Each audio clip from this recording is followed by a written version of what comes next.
Gabi ng Misteryo. Innumerable company of angels. Beyond human comprehension.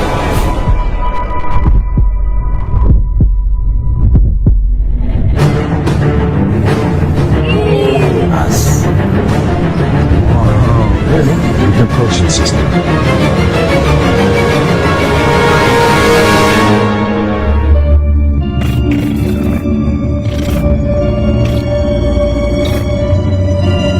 Gabi ng Misteryo.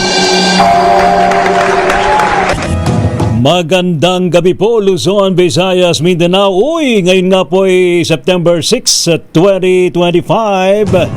Ngayon daw po ang pinaka-peak ng Ghost Month, ha? Kung saan maluwag na bukas. Bukas na bukas ang pintuan. Wag naman ngayon. Iba kasi sinasabi Gate of Hell. Hindi ho. Ano ho yan? Portal. Yan. Bukas na po ang portal dahil sa naglalabas-pasok pang mga kaluluwa, ang mga multo sa kabilang dimension. And of course, actually, may talagang meron naman tayong mararamdaman na mga matitinding enerhiya sa mga panahong ito. And ngayon nga sa paniniwalang Taoism and Buddhism ay talagang ipinagdiriwang nila, ipinagdiriwang ho, hindi ho natatakot. Ipinagdiriwang ho nila ang Hungry Ghost Festival. In fact, ngayon pala ay piyesta. Ayun, kaya walang dapat natatakot sa ganitong mga pagkakataon. Abay, kung meron po kayong nararamdaman sa inyong mga lugar, abay, alayan po natin ng food, ng pagkain kung gusto ninyo, Ang sabi daw magtirik daw kayo ng kandila sa ano ba 'yan? Parang sa ano rin 'yan sa pagpiyesta ng patay na sa paniniwalang Katoliko Kristiyano, no, na nagtitirik ng kandila sa may labas ng bahay at nag-o-offer ng pagkain, 'yun. All right, tonight mga kaibigan, pag-usapan pa rin natin ang Ghost Man, and of course yung pong mga lugar kung saan talagang matitindi ang mga nagpaparamdam, mga gumagalang mga kaluluwa, no po. Ating ipakilala ang ating mga kasamahan ngayong gabing ito, mga kaibigan, for the first time in our program. Let's welcome dito sa ating studio si Ma'am Leia Sereño. Ma'am Leia, welcome sa ating program, Gabi ng Misteryo. Hi, good evening po, sir. At sa ating si Ma'am Marie Chris. Ma'am Marie Chris and si JJ. JJ po, Yeah. si Sir JJ. Oh. Okay, sir. Good evening po sa ating lahat, no? Kumusta ka na, Ma'am Leia? How are you? Okay naman po. Medyo kinakabahan ng kaunti. Dahil sobrang lamig talaga dito, sir. Hininaan ko na nga, tinanggal ko na. Baka man iba nararamdaman mo. Kaya sobrang lamig. Kasama na rin po yun. Actually, kasama na rin. In fact, yung ilaw dito nag-flicker. Sabi nila pa nag-flicker daw yung ilaw sa isang lugar. Huwag nyo naman sasabihin kagad na paranormal na. Kung talaga namang madalas at merong bihira yon. Kasi kung madalas baka may problema na yun, maaring merong nakatayo sa tapat, mga ganon. Sabihin nyo lang, biruin lang niyo, baka pwede pakiayos mo naman yung bumbilya, andap-andap, mga ganon. Aayusin naman nila yan, huwag kayo mag-alala. So, Ma'am Leia, kumusta naman at buti naman napasagsag ka sa ating programa. Yes po. And mamaya, meron kang ibabahagi sa atin na experience mo sa Diplomat Hotel. Talaga yan Actually, meron naman talaga doon. Hindi ho guni-guni ang multo sa Diplomat Hotel, And also, babalikan natin si Ma'am Leia. At munang welcome isa pa rin nating bagong bisita sa ating programa. Ano po? Ay wala po rito sa Pilipinas, siya po ay nasa Hungary, pero meron po siyang ginawang exploration somewhere in Slovakia. Ayan. At yun ang ipakilala, mga kaibigan, via Zoom, si Mr. Katuklas. Yeah, Mr. Katuklas, magandang gabi sa iyo. Welcome sa ating program, Gabi ng Misteryo. Yung audio mo, Brad, Mr. Katuklas, audio. Yan. Good evening po sa lahat ng taga-subaybay ng DCRH. Gusto ko rin po magpasalamat kay Mr. Ray Sibayan sa pag-imbita sa akin na makasama po sa panayam po ngayong gabi. Anytime. At sa lahat po nasa studio. Batiin mo, i-shoutout mo yung mga kamag-anak din sa Pilipinas. Taga saan ka ba, Mr. Katuklas? Binabati ko nga po pala yung mga kamag-anak ko po sa Muntinlupa, sa Bulacan. O yun. Family Salvador, De La Cruz family, Navarro family, lahat po ng kamag-anak namin sa Quezon City. Sa Ray, batiin ko na rin po yung asawa ko, birthday niya po kasi ngayon eh. Yun. Happy birthday kay Chris. Oo. At sa pinabati ko rin yung dalawa kong anak, si Kelly, si Austin. At advance happy birthday kay Papa. Yun po. Abay, tiyempo pala. Birthday pala ni Commander. Kumusta naman ang yung paglilibot dyan sa area ng Europe? Ito, papakita natin mamaya, Mr. Katuklas, itong exploration mo sa isang abandoned ba to? Haunted na bahay sa Slovakia, no? Yes po, yes po. Oo, yan. Mamaya mga kaibigan, babalikan natin si Mr. Katuklas. Tuklasin natin yung kanyang exploration sa naturang lugar sa bansang Slovakia. Atin ang mga welcome mga kaibigan. Siyempre, nagbabalik din sa ating program. Nasaan nga ba ngayon si Aaron ng Anywhere TV? Alam ko siya nasa UAE. Anywhere TV, magandang gabi sa iyo. Welcome again sa ating program, Gabi ng Misteryo. Magandang gabi, Sir Ray. May audio ba? May Yes, audio. yes, very clear. Oo. Ayun, salamat sa pag-invite ulit. Dito ako sa Saudi Arabia. Nasa Saudi ka ngayon. And binabati ko yung Saudi. Ang ganda nung picture yung sa gilid mo, parang kaparehong-pareho nito. Yan, Ghostbuster. Ghostbusters, Evil Dead yung poster ko. Evil Dead ba yan? Ganda. Mamaya mabalikan natin si Aaron ng Anywhere TV kasi may nahagip yung kanyang camera nang siya'y magtungong mag-isa dyan sa loob ng Diplomat Hotel. At meron ding narinig Aaron, no? Paparinig natin mamaya. Yes. Maraming boses. Maraming boses. Grabe, Mamaya ho yan, Abangan po ninyo. Dito po sa ating studio, mga kaibigan, let's welcome, nagbabalik din po sa ating programa, si Miss Marie Chris ng Voiceless Whispers. Miss Marie Chris, welcome back sa ating program. Hello, good evening sa lahat ng mga nakatutok sa programang Gabi ng Misteryo, sa aking mga fellow guests, si Ma'am Lea, si John ng Ulat ni JJ sa Facebook, at yung mga nasa Zoom natin ngayon. Ayan, Good evening kasama sa na ating siya, lahat. nandiyan din sa Zoom si Ma'am Jo. Yes, nakita ko siya. Hi, Ma'am Jo. Hello, Ma'am Jo. Kumusta ka na? And speaking of Ma'am Jo, welcome back sa ating program, Gabi ng Misteryo. Kumusta na po kayo? Salamat, Ray, sa muling pagkakataong maimbita sa iyong programa. Pinabati kong lahat ang inyong mga guests online at saka yung nasa studio, si Chris at yung mga kasamahan niya po. At lahat po ng mga kaluluwa na kapaligid sa inyo ngayon, naantay ng ating blessing po. At lahat ng inyong mga nanonood. Bigla ako napalingon. Magandang gabi po. Bigla ako napalingon. Diyan lang kayo, Stay lang kayo. Stay put lang kayo dyan. Salamat, Ma'am Jo. Mayroon din siya share sa atin si Ma'am Jo. And of course, sa ating studio, nagbabalik din sa ating program. Wala iba ang star ng Baguio City Charter Day. Ulat ni JJ, si Jan. Jan, magandang gabi sa iyo. Welcome back. Magandang gabi sa inyo, Ray, at sa ating studio guest at sa online guest natin. Nandito tayo ngayon ulit para nagbabalik. So, salamat sa invitation.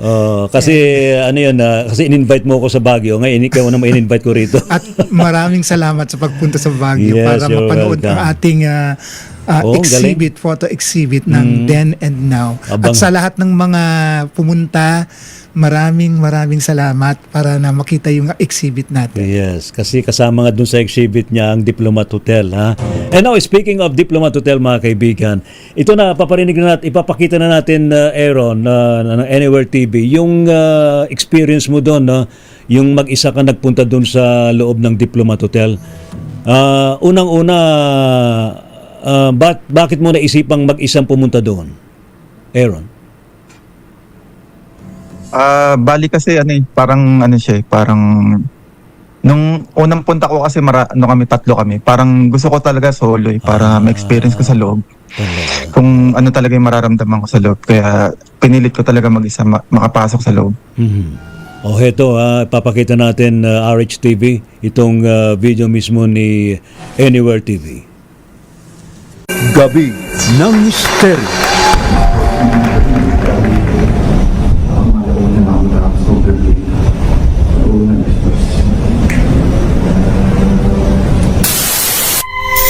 Bago natin ipagpatuloy ang ating exploration, nais ko munang ipakita sa inyo ang video na ito Habang ako'y nag-edit ng aking intro, may napansin ako sa aking video.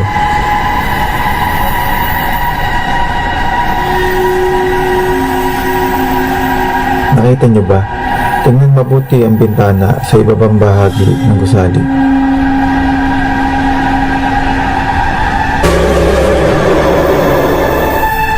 Reflection ba ito o isang imahe? Kayo na ang humusga.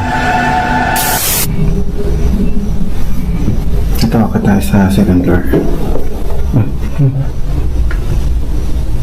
Mag-ibang tayong camera sa baba. Baka may mahagip tayo.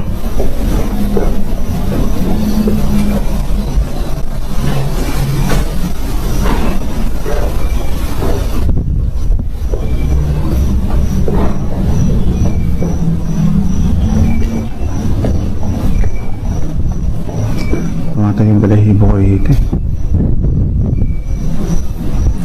Kasi malamig. Malamig yung hangin, grabe. Pakinggan mabuti ang mga boses na aking nahagip habang sinasabi kong sobrang tahimik ng lugar.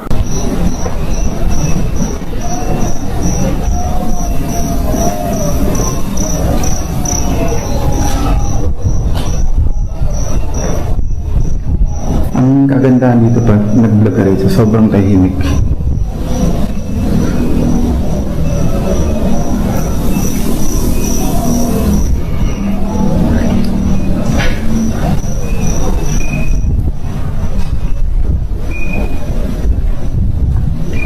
Kasi minsan kasi nakaka-contaminate pag may mga bahay sa paligid.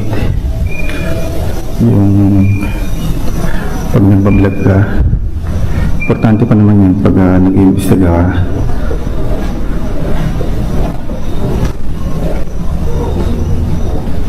Ito yung fireplace chimney. Dito nag-i-stay yung mga battery before, saka yung pare. Tapos dito rin nag-stay yung yung faith healer na namatay before.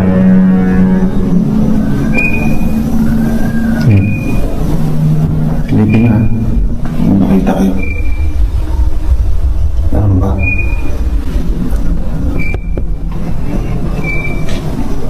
Try natin dito. Yung nagsabi kasi sa akin dito raw mag-hep-hep eh. Hep-hep! Pag may sumagot na hooray dito, tatakbo ako. Hep-hep! Pag may sumigaw na hooray dito, kahit bulong lang, tatakbo ako. Salamat. Yan, Aaron, matindi, no? Ang lakas nung sound ng hiyawan ng mga namatay sa Diplomat Hotel dun sa part na yon. Hindi mo ba narinig yun habang nandoon ka? Bali, wala siyang wala akong narinig doon doon sa part na yon. Nung ni-review ko lang yung capture ko, doon ko lang nakita na may boses pala mahaba hanggang grabe. Parang ilang minuto rin yung boses eh. Kaya nagulat ako doon sa narinig ko eh. Talagang matindi, chaos eh. Naghihiyawan, sumisigaw, talagang nararamdaman parang sinasaktan sila. O di ba? Ganun eh. Ganun yung audio eh. Parang humihingi ng tulong. Yes. Parang boses babae siya. Yung naririnig ko ron. Saka parang halo-halo na Anyway, ating ang hingan ng reaction natin mapanauhin dito tungkol doon sa video na yon. Ma'am Leia, ano ang iyong naramdaman? Actually, una-una nakapunta ka ng diplomat. So, Yes. naramdaman mo yung enerhiya. Yes po. Pagpasok ko pa lang doon, so nagbabaan na yung mga kasama ko. Dati nakakapasok pa kayo? Yes po. Ngayon kasi bawal na muna bawal makapasok na. eh. Okay. Sa labas lang. So ito po, lahat yung family ko nakapasok, nagbabaan na po sila. So that time, pagbaba ko ng sasakyan, sabi ko, oh my God. Napaganon po ako kasi yung energy as in ang bigat. Mabigat. Lumakad na ako siguro mga 3 hakbang. Saan yung bigat enerhiya sa dibdib? Sa dibdib at saka yung Sa ulo? sa ulo ko po, medyo namamaga na po yung dito ko. Oo. Namamaga siya. So, lumakad po ako. Yung bintana po doon, may tumawag pansin sa akin. Lumakad ako. Nahilo po ako noon. Kasi nga po nung time na yon, sabi ko parang, teka, hirap akong huminga, parang susuka ako kasi nahilo po ako doon sa energy na bumungad sa akin na as in, ang bigat po talaga. Oo. So, hindi po ako nagpahalata kasi ang daming tao. Tuloy ang lakad. Pasimple akong nagdasal doon sa gilid. Sabi ko, oh my God. So, okay na. Ayun na. Ang tumawag pansin po sa akin yung babaeng nurse na dalawa, hindi ako sure kung mag-asawa sila o mag-jowa. So, nag-away po sila. Nag-away sila? Nagwala yung babae. Sinaksak niya yung lalaki. Tapos yung lalaki nag-iiyak. Talaga? Yes po. Nurse po yung babae. Wow. Maikli yung buhok ng babae. Doon sa kwarto na dito sa may bintana banda sa may garden. Garden ba yun banda? So yun po, pagpasok ko, tawag pansin yun sa akin. Kaya sabi ko, tinitingnan ko. Kinakausap po sila sa aking kaisipan. Oo.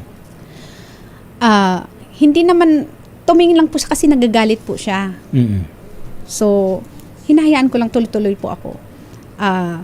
Umikot po ako doon sa may garden, doon po ako nag-focus. Kasi nandun po may mga sundalo, halo-halo po.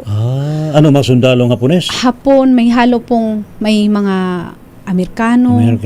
So kasama-sama na pala doon yung mga mayroon pong mata mga na multo na nakalipas na ano. Gutay-gutay po dito. So, hindi po ako, kasi kumakain po yung mga kasama ko ng ice cream. Di mo may istorya? That time. So, kailangan kong kontrolin ang sarili ko kasi ang dami pong tao.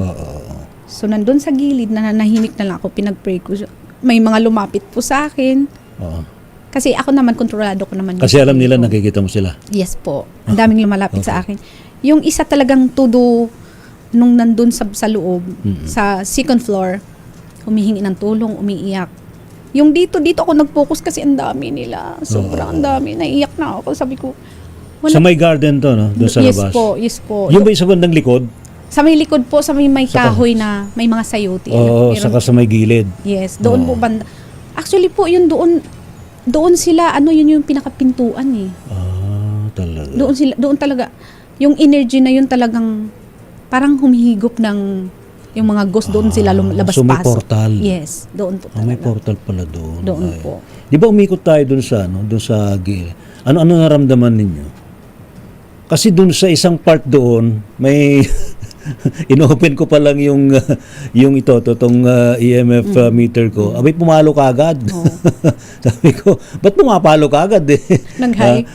Biglang nag-high. Ano yung nakita nyo doon? Magkasama kayo ni Jan? Doon sa may gilid actually, nagulat ako doon eh. Din yung naalala mo yun dyan, yung may lumabas na white lady doon sa may tapat na may mga nakatapal na kahoy. Nagulat ako kasi ang lapit. Ang lapit lang namin doon sa part na yun eh, yung may mga nakatapal. Parang, yun na yata yung very close encounter ko sa multo. Sobrang lapit kasi, tas bigla siyang sulpot. So, malakas talaga yung energy dun sa part na yun. Pero pag umikot ka dun sa pinaka left side talaga, yung makakasilip ka sa loob, wala masyado dun eh. Pero matindi, actually, pinakita rin sa atin kung ano nangyari, yung chaos, yung chaotic situation sa loob, during the time na sila pinagpapatay. Nung pumasok yung mga Japanese soldiers. Actually, yun nga yung gusto kong, yun nga yung sinasabi ko kanina dito kay Aaron ng Anywhere TV. Yung clip niya, yung audio ng clip niya, yun yung nagmamatch dun sa ipinakita sa atin. Yes. Kasi nakita namin, ni-replay nila in our head, in our mind's eye, yung nangyari na massacre na pinasok sila, nagkagulo sila, takbuhan sila sa iba-ibang direksyon, ganon. Tapos yung Teresa, actually, nakaputi siya, no? Pero hindi siya actually nurse. Pero tumutulong siya to aid yung mga injured. From afar, so maiksi yung hair niya, no? I think yun yung nakita ni Ma'am Lea. Maiksi yung hair niya, tapos medyo grayish na yung hair niya, parang may uban-uban. Yes. Oh, see, that's her. So, andun siya, pero pag sa malayuan, akala mo okay lang yung itsura niya, pero yung itsura niya, basag yung mukha niya. Like, binash talaga siya ng barel or bayoneta or whatever. Nagulat ako kasi nung lumapit siya sa akin ng bandang huli na nagpapaalam na tayo, natakot ako kasi parang, ba't ganito yung mukha nito? Pero hindi naman duguan. Makita mo lang talaga na smashed yung mukha niya, pasok sa loob ng skull. Oo. So yung audio ni Aaron, Ni Aaron. yun talaga, Nag-match, ganon, ano? nagmamatch, naghihiyawan, Sa unang tinig ko pa lang, naku po, nag-iiyakan. Oo. mukhang talagang matindi. Very Yes. chaotic yung situation. Yeah. Ano? Oo. Ayan, John, ano yung impression mo? Actually, nung una kong pasok last year, sumakit kagad yung ulo ko. Actually, that was my fourth time na sa Diplomat, no? Kasi may mga kaibigan ako na sinamahan din. It's the same story na tuwing pumupunta ako ng Diplomat, sumasakit yung ulo ko. Exactly, malakas talaga yung energy. So, nung time na kasama ko si Marie Chris, totoo yun na parang yung memories, no, sa mind's eye, pumasok ka agad na parang nakita namin yung situation kung ano yung nangyari. Like yung pinagbabaril sila pagpasok ng mga... So parang nagkaroon ng reenactment, no? Yung sa Yes, nangyari. meron. Oo. Nagsisigawan. Pero actually, hindi reenactment. Talagang yun yung energies na nakadikit sa lugar. Exactly. Oo. Oo, exactly. At saka, that time, kinikilabutan ako nung... Grabe. Yung talagang pinasok yung sinira yung pintuan na pagkatapos doon, at saka nagkumpul-kumpul yung mga iba-ibang grupo doon sa loob eh. Tapos doon sila alam mo na, minasacre, ganyan. So, yun, tama. Exactly yung sinabi ni Marie Chris, and then yung sa pinakitang sound, yung sa video, yung audio. Yes, Ganun. yun yung So, sakto nagmamatch. nangyari. Nagmamatch siya. Yan. Actually, sa simula pa lang, doon pa lang sa may entrance, no? Ando doon na eh. Parang doon nilusob. Correct. Yun yung ginawa, no? Yes po. Parang doon. Tapos yun na, nagkagulo na sa loob. Yun. Naku naman, no? May same pala tayo. Ayan, mamaya siguro mag-offer tayo ng prayer sa mga nandiyan pa rin sa Diplomat Hotel. Kasi yung nung nakausap natin, parang ano, no? Sabi nila, ano ba yun? Eksakto? Ba't ba nandito pa rin sila? Oo, pero Sa lugar yung na yun? pagkakasabi nila with a hint of sadness. Ang exact words were bakit hanggang ngayon nandito pa rin kami? So alam nila that time has really passed, and I think parang dun sa naramdaman ko, may mga iba nang naka-ascend, pero may mga iba na they're still kept there. Nako, ayan. Alright, so yan po ang sitwasyon dyan po sa may Diplomat Hotel, and na-validate naman natin yung mga pangalan na binanggit, Eugene and Teresa. And yung iba di pa natin nakukuha. Meron ako nakita ibang mga videos na nagpunta rin dyan. May lumabas yung pangalan, ang tawag Michelle. Kay ano naman, kay Jayski naman yun. Pero hindi natin nahagilap si Jayski ngayon. Anyway, dumako muna tayo sa Slovakia. Kung saan merong pinuntahan itong si Mr. Katuklas na haunted abandoned house ba yun? Mr. Katuklas, magandang gabi uli sa'yo. Kumusta ka na? Magandang gabi po. Oo. Napunta po kasi ako sa... Paano mo naman napuntahan yung lugar? May po kasi ako sa Slovakia. Oo. Tapos may tinuro sa akin na haunted house. Oo. Ngayon po, sabi nga, yung bahay doon na yun, matagal na daw abandonado. Siyempre po, curious ako kung talagang nakakatakot yung lugar. Ang ginawa ko po, dinayo ko po yung Slovakia from Hungary. Wow. Tapos sinubukan ko po siya na gumawa ng kahit simpleng paranormal investigation. Nung time po na nagre-record na ako, hindi ko po talaga siya naririnig masyado. Kasi doon ko na lang po nakita nung nire-review ko na lang po yung video, tapos yung audio, na parang may sumasabay siya na maliliit na boses, saka something na may makakaluskos. Pero syempre po, kailangan maging skeptic tayo eh. Tama. Kasi po yung lugar po kasi given na gubat po yun eh. Kaya syempre baka pwedeng possible na mga hayop lang po yun. Kaya ayun po, di ko pa rin siya dinedeclare na something paranormal. Oo. Pakinggan nga natin tong ginawa mo dyan, Mr. Katuklas. RHTV, please. Gabi ng Misteryo. Dito sa Slovakia, ang Bratislava Haunted House. Ano ko na narinig sa loob? Ayoko ko na. Ang bahay na to ay matatagpuan sa gitna ng Forest Park. Walang makapagsabi ng tunay na dahilan kung bakit ito inabandona. Maraming kwento ang nagpasalin-salin sa paglipas ng panahon na ang bahay daw na to ay malas at maraming nakatirang elemento.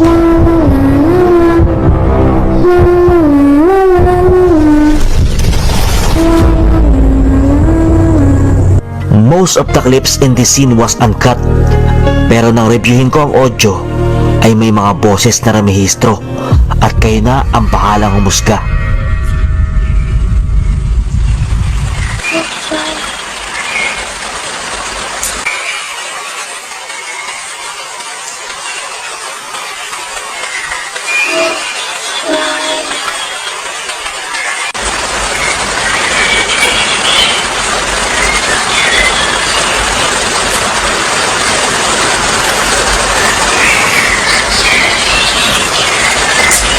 medyo napalingon tayo sa likod kasi bilang parang may gumalastos. Pero, syempre, baka guni-guni lang natin yun. Hindi tayo babatay doon.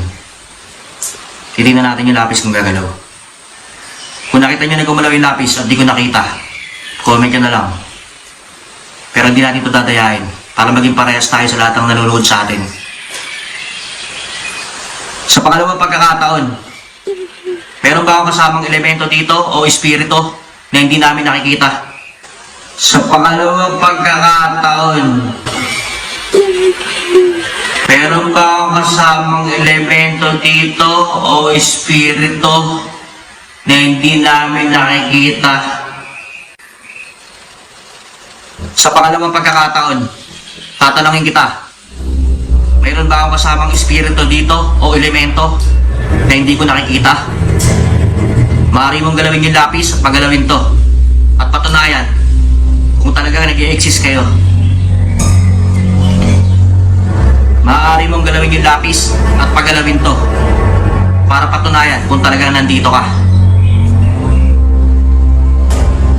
Dito ay muli akong napalingon dahil parang may malamig na dumampi sa aking balikat.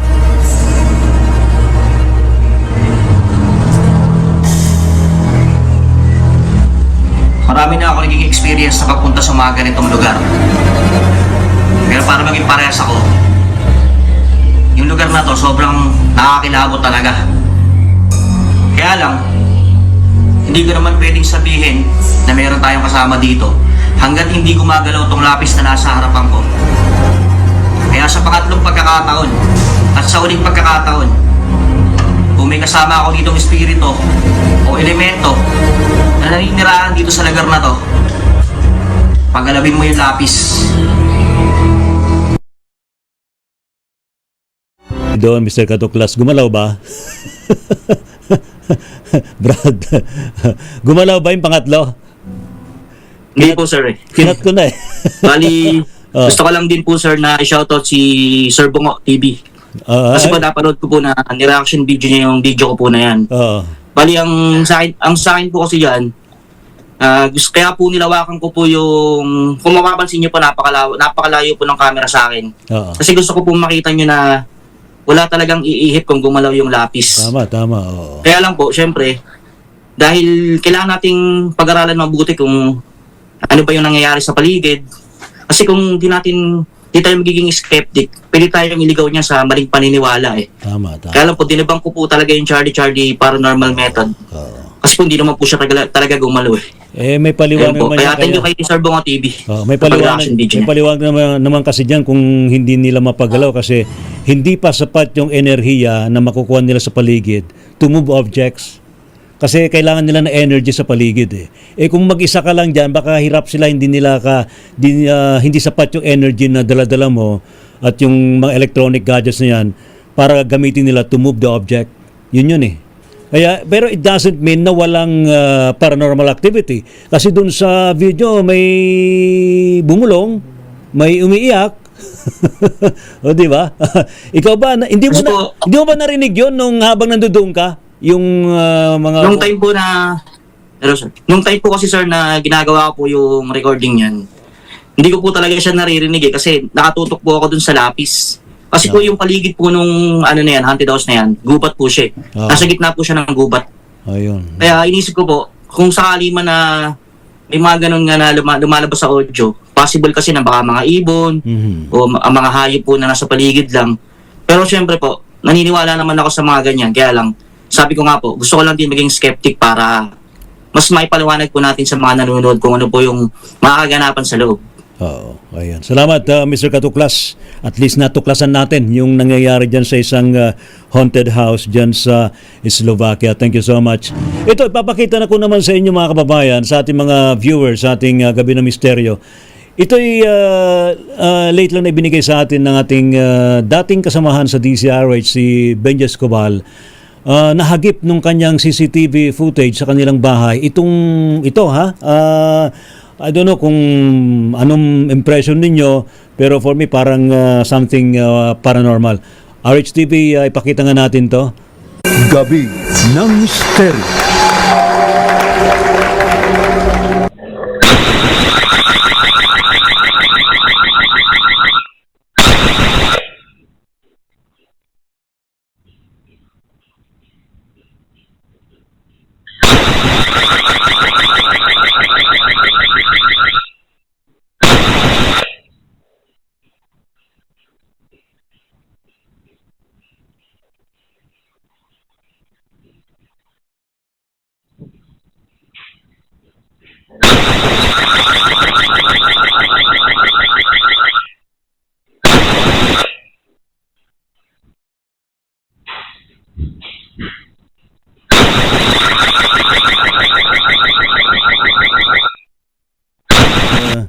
ni paring Benjes Cubal, medyo maingay lang yung alarm, ano, abay, sinasabi niya, hindi lang natin siya ma-interview ngayong gabing ito.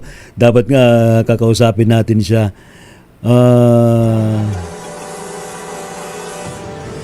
Andali Itingnan ko lang yung binabanggit ni paring Benjo dito. Ito yung binanggit niya.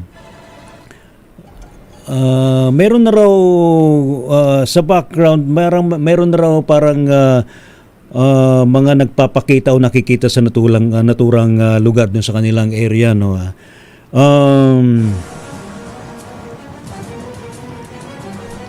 Yung kanyang anak may nakita na rin sa classmate pala. Ito. Yung sinad niyang video last Monday, nag-alarm daw yung camera sa landing ng stairs nila. May nakitang orb, but hindi niya inisip na orb. Ang tingin lang niya ay parang spider web. Pero paano din naman sa spider web? Di ba? Pero last Wednesday, nilinis na yung area ng camera. Wala naman daw siyang nakita na spider web or any dust o anumang alikabok dun sa area na yon ng cam. 3 nights daw yan na magkakasunod. Na nag-alarm yung camera nila. So nag-alarm talaga yung camera, no? Then, ayun, naulit daw uli ng 2 a.m. kinabukasan. Ano yun? Parang creepy, Creepy yung sound. Pare Benji, okay ka ba? Mukhang nakatutok si paring Benjes Cubal. Alright, so siguro ating alamin sa ating mga panahon dito. Ma'am Lea, ano bang tingin mo doon? Pakion yung mic yan. Okay na. Ang nakikita ko po, sir, mayroon pong bata, payat. Okay.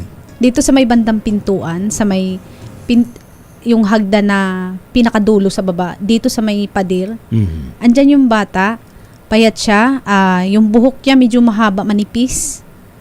Okay. Andyan lang po siya, nagstay lang po siya dyan. Ano yun? Parang mga orb na yun? Siya ba yun? O iba? Wala po akong nakita or na-feel dyan banda. Talaga? Oh. Doon na po sa may gilid, nagstay. Actually, ano lang siya, nag-behave lang siya nandun lang, nakaganon lang siya. Nakaganon lang siya. So, yun lang po. Dito banda sa may wala po ako na-feel. Ayan.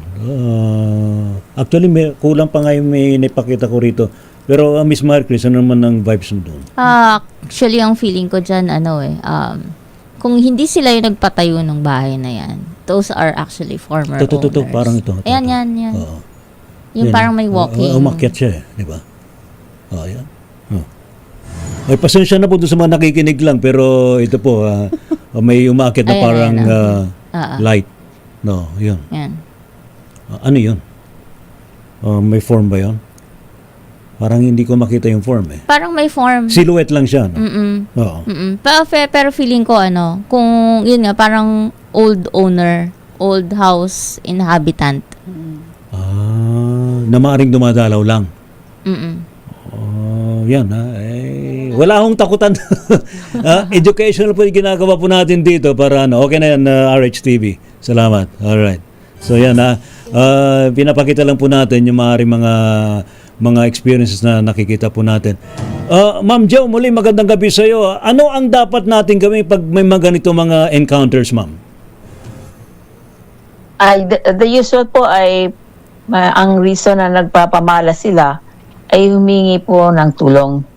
Kaya sa kasalukuyan po ay hiningi natin ang liwanag ng ating Supreme Creator para madala po itong mga low frequency na mga imprints ng mga kaluluwa o kaya mga pangyayari sa isang lugar para makaangat na po sila doon sa higher frequency po. Lalo na po yung mga nagkaroon ng emotional trauma, matagal po silang umangat sa higher frequency. So, ngayon, sa ating pong kaisipan, ay pinapalapad natin ang ating liwanag, parang nasa gitna tayo ng araw, para tulungan po natin lahat yung mga kaluluwa, mga impormasyon, mga pangyayari, mga thought forms po, na nasa mababa pang frequencies. para sila po ay bumalik doon sa central light at hindi na po sila magmanifest sa ating pong dimension. Sila ay binabasbasan ng God Creator nila ng light of love and peace. So be it done. Amen. Ayan. Oo. Pero yung gusto nyo i-share, Ma'am Jo, ano ba yung gusto nyo i-share? Yung pong mga binibisita natin na mga lugar, lalo na po yung mga sa tirahan, ay mainam po na tinatanong natin yung lugar kung sino ang dapat po natin na kausapin. Dahil ang ating pong space ay hindi space. Lahat po yan ay information field. Okay. Kaya kahit bago po ang bahay natin na lilipatan o titirahan, ay may kakausapin tayo dyan. Either po yung mga elementals o kaya po yung mga low frequency, mga emotions ng mga tao, yung mga kaluluwa na kailangan pong tulungan para maiwasan po yung mga aksidenteng nangyayari. Ano po yung ehemplo? Kung minsan po ang isang kwarto ng hotel ay mayroong nangyaring hindi mainam. Kapag yung kaluluwa po noon na nagkaroon ng suicidal incident, iyon po ay kukuha uli. Uulitin po uli yun. Kaya meron tayong mga nababalitaan na mga hotel na merong nagsusuicide ay tumatalon dahil yung information na yun ay naka-imprint sa lugar na yun. Marami tayo pong tinulungan ng mga hotel sa atin dahil nagugulat na lamang. Hindi naman depressed yung tao, natulog lang doon sa hotel. Pero nasundan niya yung energetic imprint doon sa kwarto na tinulugan niya. Tumalon din siya. Tumalon din siya? Parang nagpakamatay din siya. Oh my God. Oh. Wow. So, ano nangyari? So, pwede palang gawin mo uli kung ano yung nangyari doon sa lugar, Ma'am Jo? Apo, kadalasan po nung meron tayong cases ng depression, yung mga suicidal, sila po ay nasasapian ng mga information na previous na nangyari sa lugar. Kaya kami ni Chris ay ginagawa namin yan at tinitingnan kung ano yung dapat alisin na mga information para hindi na ulitin ng mga gagamit ng lugar o kaya kung ano mang mga events na mangyayari sa isang lugar. Dahil hindi nga po ito empty space. Lumalangoy tayo sa isang ocean of information po yan. Kaya kailangan meron tayong responsibility, lalo na po ngayon na sineselebrate natin ang Ghost Month, na sila naman ay i-acknowledge. Correct. Bigyan naman sila ng time at ng dedication para tulungan sila na i-ascend, lalo po yung sinasabi doon sa diplomat. Bakit po hanggang ngayon ay meron pong nangyayari kasi hindi pa natututukan para linisin yung information na nakaukit doon sa space ng Diplomat Hotel po. Kayo ba, Ma'am Jo, nakapunta na kayo sa Diplomat? Nag-clear na ba kayo doon? Hindi direct na nag-clear pero kami po ay nilapitan ng ibang mga kaluluwa na doon kami sa Burnham Park. Ay nilapitan kasi alam ng mga kaluluwa yung kalidad ng liwanag na pwede silang tulungan. Kalalapit sila. So by distance, tumulong kami. Marami na kaming nai-ascend. Pero yung iba ay nag-manifest sa katawan ng mga kasamahan kong healers. Ray, hindi sila pinatulog ng mga kaluluwa. Pero marami pa rin mga naiwan. Pero I think siguro pagpupunta talaga sa doon, mag-alay nila ng panalangin para kahit paano may angat sila, ano po? Tama po yan. Pag tayo po pumupunta o umaalis na bahay, sinasabi ko po ito sa lahat ng ating mga practitioners, may isama po yung mga kaluluwa at yung mga elemental sa kanila pong panalangin para hindi tayo nila parang ina-ambush. Kasi pag wala tayong concern sa kanila, na-ambush tayo Merong isa akong late, kalungkutan na nangyari kasi isang pasyente ko, kararating ko dito, gusto niya pumunta sa akin, naka-schedule siya ng 5 o'clock, 4:45, kumukuha siya ng taxi. At bago siya makarating doon sa taxi, siya ay parang nalapitan ng 2 kaluluwa na may sakit sa puso, yung kamatayan niya. Siya namatay. 15 minutes bago ko siya matulungan. Kasi lumapit sa kanya yung kaluluwa. Ganon? Pwede ba yun? Apo. Pwede po yun. Dahil nandyan, kung halimbawa, example, yung mga nangyayaring mga road accidents, kadamihan, marami tayong nilinisan dyan sa Pilipinas kasi paulit-ulit. Yung mga memorya ng mga nangyari doon sa road accidents. Kaya inaalis po natin sa lugar. Alright. para hindi na sila kukuha pa ng the same experience. Ang dami kong cases ngayon na Talaga. ghost month, Ray. Nako. Halos araw-araw ang aking mga ginagamot Binabaha ay kayo, hindi yung katawan, hindi yung flesh. Oo. Kung ilan pong mga tao ng kaluluwa na nandoon nakadikit sa kanila. Oo. Ma'am Jo, saan kayo pwede matawagan na just in case na gusto nilang humingi ng tulong po sa inyo? Meron po tayong academy dyan sa Pilipinas, AWHIPH po, pwede po kayo at sa ating pong High Family para po kayo makapag-ugnayan sa amin at bukas po ipopost namin o nakapost na ay welcome po kayo sa ating pong Banahaw Healing Summit po na sa Banahaw. gaganapin. Ayan. Magandang gabi po sa inyong Salamat lahat. po, Ma'am Maraming Jo. salamat. Thank you so Ray, much. at sa lahat ng inyong mga guests. Thank you so much. Mr. Katuklas, muli maraming salamat sa iyo. Please invite yung ating mga viewers na suportahan ka sa inyong mga vlog. Ini-invite ko po kayo lahat na sana po supportahan niyo po yung YouTube channel ko. Paki-subscribe na lang po, Mr. Katuklas, at paki-follow na rin po yung Facebook page ko na Mr. Katuklas. At syempre, lagi po nating suportahan ng DCRH. Maraming salamat po kay Mr. Ray Sibayan sa pag-invite sa akin. Much appreciated po, sir. Sir, pwede po ba bumati yung mga Yes, go. nanonood po sa programa ngayon? Pwede. Bukas may bayad na. Ngayon libre. So, sulitin ko na po. Oo. Babatiin ko lang po ulit ng happy birthday yung asawa ko po, si Chris. Yeah. Advance happy birthday kay Papa, Salvador family, De La Cruz family ng Bulacan and Muntinlupa. Yung mga OFW na nanonood ngayon, si paring Edward na nasa Canada, si Yun. paring Marvin na nasa Japan, Oo. at si Team Kuya Parak, at saka po yung mga kasamahan ko po dito sa Hungary. Yes. Maraming salamat po sa pag-imbita po sa akin. Salamat, Mr. Katuklas. Sa yung, si Kuya John Ray. Ayan. Salamat. Aaron, please invite ang ating mga viewers, ang iyong mga fans. Salamat sa pag-invite sa akin ulit, Sir Ray. At in-invite ko kayo na i-follow yung aking YouTube channel, Anywhere TV, sa TikTok, saka sa Facebook. At binabati ko rin pala yung aking family, Ambrosio family, ang asawa ko, si Janet, saka yung tatlong anak ko, si Jaron, si Russell, saka si Lauren.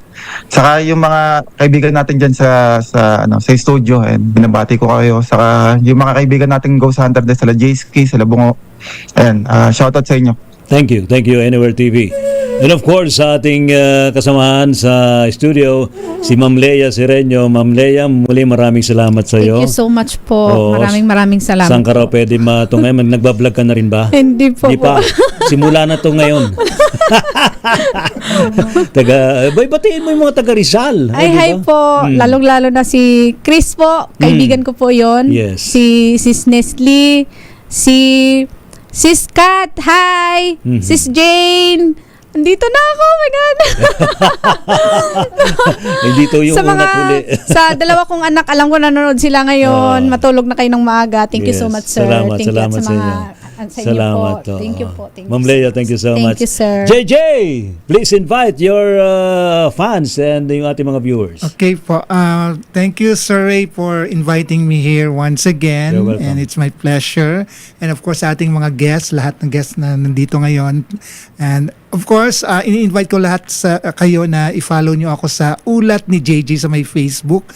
Magkita-kita tayo doon kasi marami po ako mga updated posts about different Yes. events. Mga historical events. Yes. And of course, baka gusto nila mag-travel sa Baguio. Yun, kung gusto niyo mag-travel sa Baguio, kausapin niyo lang ako. Alright, thank you so much, JJ. Miss Marie Grace, saan ka pwede matunghayan? Ako po ay isang animal communicator. So, you can follow me at The Voiceless Whispers na Facebook page.